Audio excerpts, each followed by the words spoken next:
Bien, pues continuando con nuestras clases de anatomía, pues el siguiente tema que vamos a ver, vamos a seguir con el aparato digestivo, vamos a ver esófago.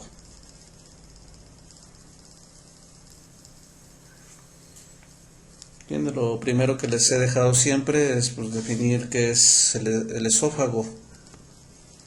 Entonces, el esófago nosotros lo consideramos como un órgano del aparato digestivo que se encuentra localizado entre lo que sería faringe por arriba y estómago por abajo, y su principal función pues es una vía de paso de alimento.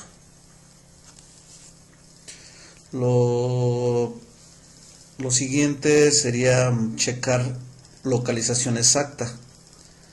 Entonces no sabemos nosotros que hacia arriba se continúa con la faringe, es decir, su límite superior sería la faringe. Hacia abajo se continúa con el estómago. En la parte de atrás encontraremos columna vertebral en su parte superior, y luego ya en la parte inferior está, en lugar de la columna, está lo que sería la aorta.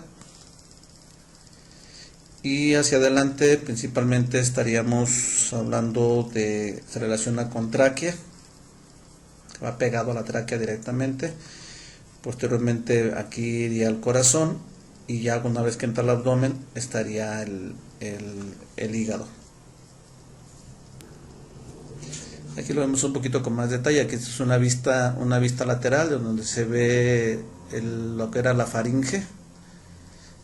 ¿Se acuerdan que terminaba en el músculo constrictor inferior de la faringe? Entonces, a ese nivel inicia el esófago.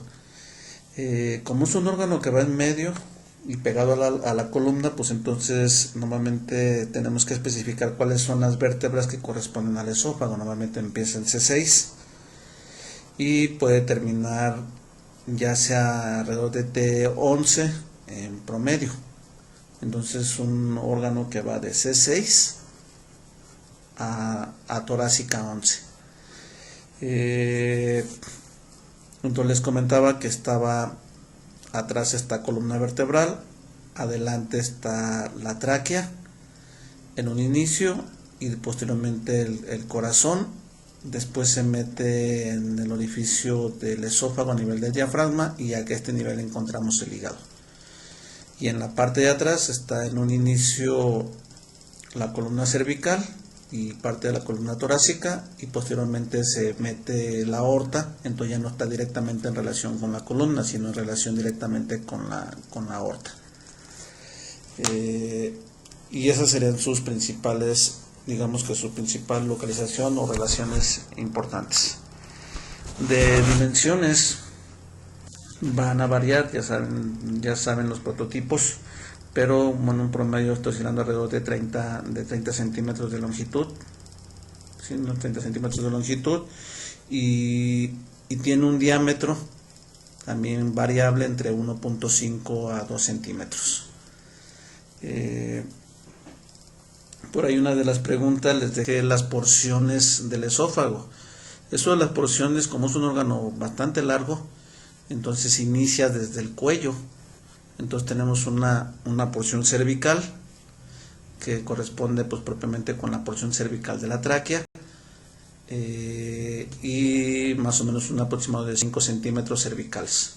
Posteriormente entra el tórax, ¿sí? Va en la parte posterior del tórax, en lo que sería el mediastino posterior, ¿sí? El mediastino posterior, y la porción torácica corresponde a un aproximado de unos 20 centímetros. Luego tiene que atravesar el diafragma, el músculo diafragma.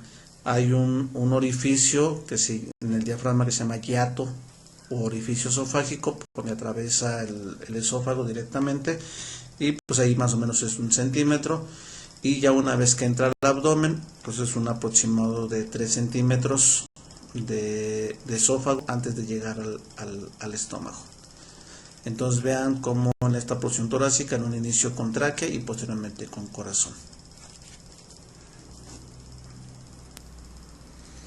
Este es un corte a nivel torácico, un corte transversal. En la parte anterior estaría el esternón, en la parte posterior están las vértebras. Y pues vemos corazón y vemos cómo pasa el esófago por detrás del corazón, a un lado de la aorta, y acá pues viene la vena cava. Estos son los pulmones.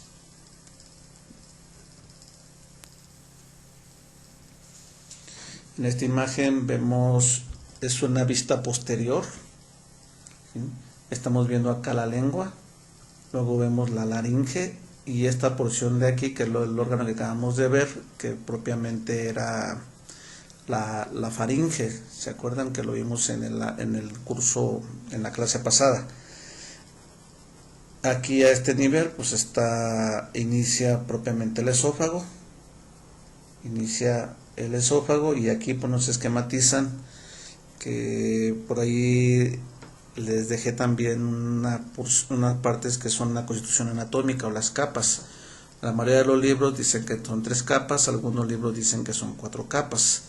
Los que dicen que son 4 capas mencionan que hay una capa adventicia, que es tejido conectivo muy delgadito, y luego viene una capa muscular con 2 capas, una longitudinal y una capa circular, ¿sí?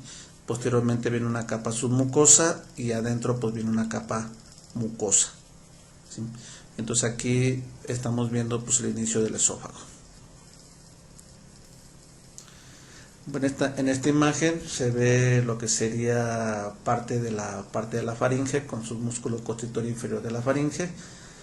Luego viste el constrictor inferior y parte del constrictor medio, y aquí inicia lo que sería el esófago como continuación. Entonces la mayoría de los libros mencionan que aquí que el esófago tiene 3 estrechamientos. Uno de sus estrechamientos es donde inicia, donde se junta con la faringe, ahí hay un pequeño estrechamiento del esófago. El siguiente estrechamiento del esófago sería cuando se junta con la aorta. A ver si ahorita más adelante lo vemos. Y el tercer estrechamiento es a nivel del diafragma, cuando pasa por el diafragma. Entonces esta diapositiva realmente lo que esquematiza son las fibras longitudinales del esófago y las fibras circulares del esófago, y vean la relación que tiene directamente pegado a la tráquea.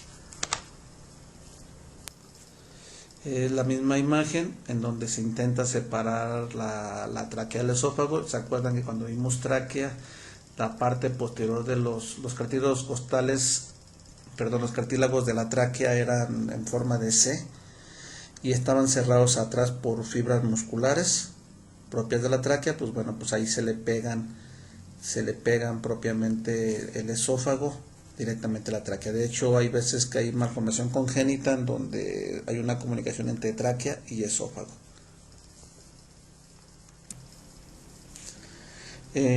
Aquí vemos lo que es diafragma. Ya aquí sería lo que corresponde a la porción diafragmática del esófago, y propiamente esta sería la porción esofágica. Hay y también nos ayuda un poquito para conocer las capas. Ya habíamos comentado que algunos libros dicen que hay una adventicia o tejido conectivo, algunos dicen que no, que sería tejido muscular. Y ya vimos que hay músculo con 2 capas, longitudinal y circular. Después hay mucosa y adentro submucosa y mucosa en la parte interna. Obviamente pues hay la mucosa del esófago es distinta pues a la mucosa del estómago, entonces debe haber ahí una línea en donde cambia la mucosa, es decir, cambia el tipo de epitelio, ¿sí? Cuando veamos estómago vamos a ver que el orificio del estómago, el orificio superior del estómago, o en su defecto el orificio inferior del esófago, sería el cardias, ¿sí? Desde el punto de vista anatómico no hay ningún esfínter aquí. Aquí más bien hay un esfínter fisiológico, es decir, tiene un incremento de tono de manera fisiológica. No hay un esfínter anatómico, entonces de alguna manera es más susceptible que se regrese el alimento del estómago hacia el esófago.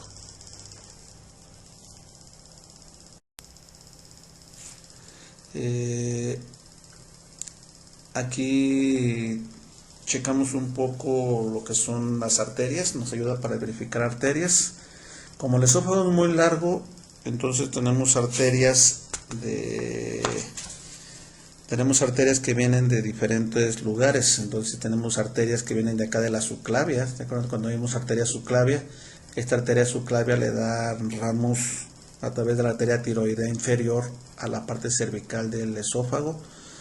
Después vienen cuando vimos la aorta torácica, vimos que salieron unas arterias que eran las arterias esofágicas. Entonces hay varias arterias esofágicas en diferentes trayectos.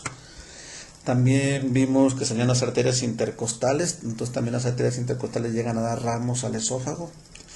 Incluso cuando las arterias bronquiales que se metían a los bronquios alcanzan a dar unas ramas también al esófago.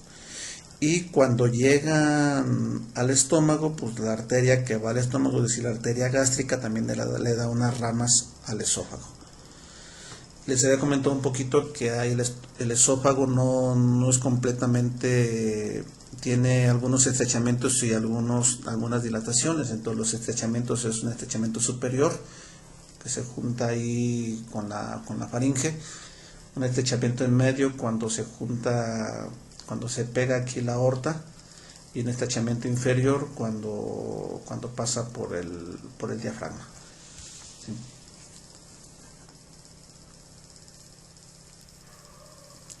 Las venas del esófago, igual se van algunas directamente a lo que sería el tronco venoso brachiocefálico, ya sea derecho o izquierdo.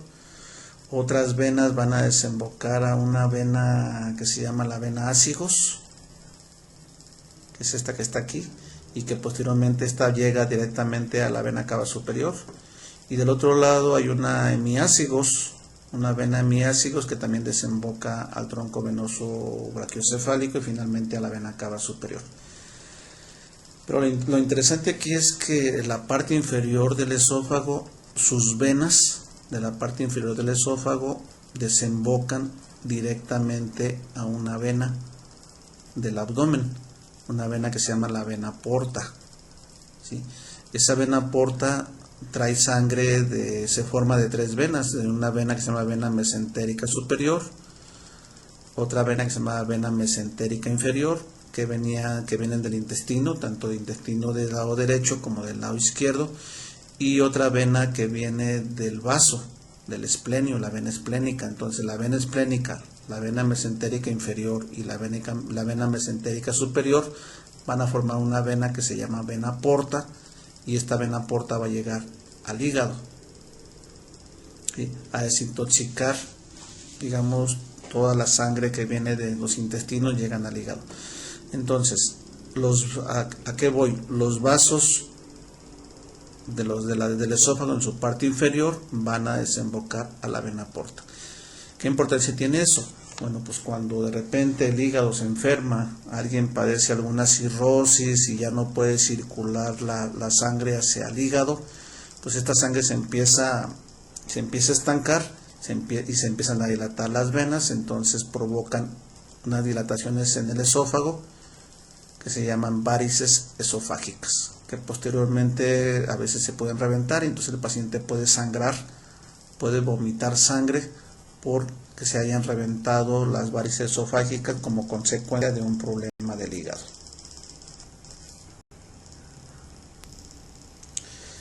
Los nervios del esófago, ya saben que tenemos obviamente dos sistemas nerviosos: el sistema nervioso simpático, que sabemos que es del nervio vago derecho, nervio vago izquierdo, que aquí vienen caminando los nervios vagos, derecho e izquierdo, que son las ramas que se llaman las ramas simpáticas. Y por el lado las ramas parasimpáticas, y del lado simpático pues está la cadena ganglionar, que es esta que se viene aquí, o de este lado esta, la cadena ganglionar simpática. En este caso los ganglios simpáticos torácicos, básicamente todos van a estar dando ramos a lo que sería el funcionamiento del esófago. Aquí vemos como el nervio del lado, el nervio vago derecho va por la parte de atrás del esófago y el nervio vago izquierdo va por la parte de adelante, ¿sí? Y ahí van dando sus diferentes ramos a la parte del esófago. Vean aquí cómo vienen las fibras longitudinales, las fibras circulares, la submucosa y luego la mucosa. Pues ya vimos que se metían los diferentes nervios al esófago, pero finalmente se van a juntar en unos plexos. ¿Se acuerdan que cuando nosotros comentamos que era un plexo, que era un conjunto de nervios? Bueno, pues hay un plexo entre los músculos, aquí básicamente en la capa circular. Es un plexo que se llama mientérico, es decir, relacionado con el músculo, o plexo de Auerbach, que hace que funcione el músculo. Y obviamente el músculo se contrae con movimientos peristáticos para ir bajando el alimento hasta el estómago. Y el otro plexo, hay otro plexo que está a nivel entre la submucosa y la mucosa, o mejor dicho, en la submucosa. Es un plexo que se llama plexo submucoso o de Meissner. Entonces, por un lado, para que el esófago se mueva, necesita este plexo mientérico, y para que el esófago produzca moco a través de sus glándulas mucosas se necesita pues este plexo submucoso. Curiosamente hay algunas enfermedades en donde estos nervios no funcionan y por lo tanto el diafragma el esófago no se mueve, y esto nos provoca pues propiamente alteraciones en su motilidad y enfermedades graves para poder deglutir los alimentos. Son enfermedades raras, pero pues ahí están.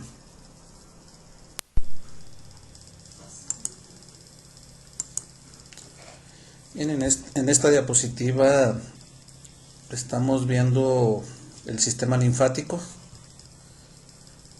que son los ganglios linfáticos de nivel torácico, que están recogiendo toda la linfa y que va a desembocar a lo que va a ser la vena cava superior. Son muy importantes cuando hay un proceso de cáncer, porque son los primeros a donde se va las metástasis, que se llaman, donde se va y se acumula el cáncer. Entonces se inflaman estos nódulos linfáticos.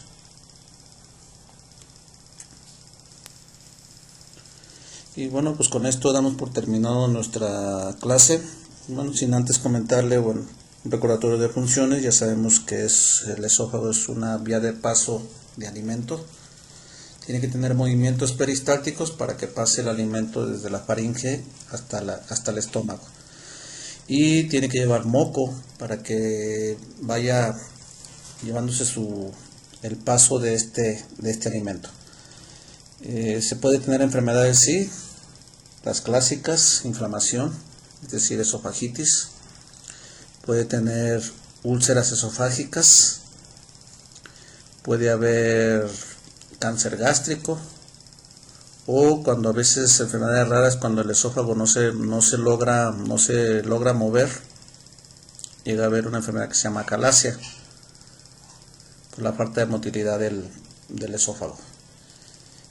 Con esto damos por concluido. Esta imagen nada más es para que conozcan lo que era el antiguo Hospital General y Escuela de Medicina de la Universidad Michoacana.